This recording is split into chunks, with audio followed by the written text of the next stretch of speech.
We're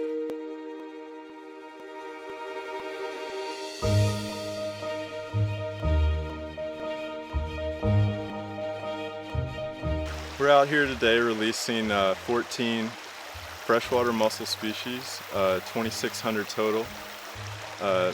9 of those 14 are federally endangered species, and 4 or 5 of them have not been seen in this reach for many, many years. So we're reestablishing their populations to this section of the river. The others, we are augmenting their populations because they've gotten so small that they need a little bit of a boost. I'm Tim Lane. I'm the Southwest Virginia Mussel Recovery Coordinator. I'm stationed at the Aquatic Wildlife Conservation Center in Marion, Virginia. The Clinch River in particular is a very old, ancient river geologically. We understand that it's kind of worn down to bedrock and stabilized, so there's a lot of stable gravel, sand on these bedrock ledges, and mussels really like that stable, squishy habitat. This is the most diverse assemblage of freshwater mussels amongst maybe 1 or 2, maybe 3 streams in the whole United States of America.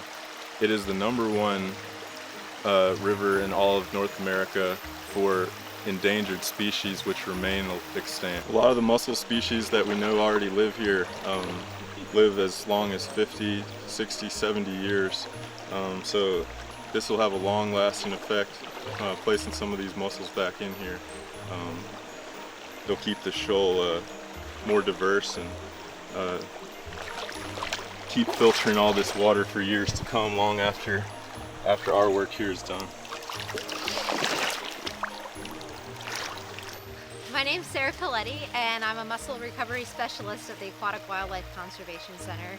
I primarily focus on propagating all of the mussel species that we released today.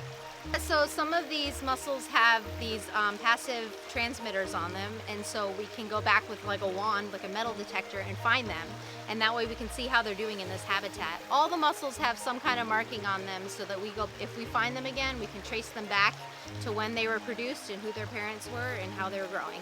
And we've had them for about 4 years, culturing them in order to reach a size where we can release them here.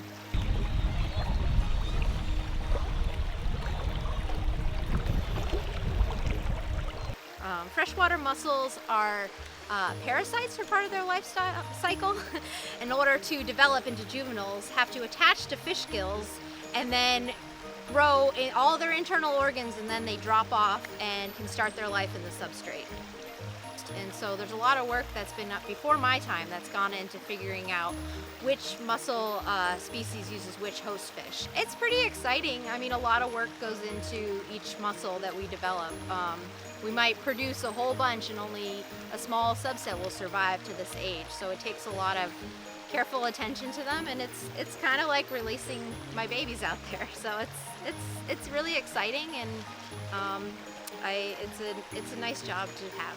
We hope that they'll grow and keep reproducing in order to help build up what used to be here, mussel beds.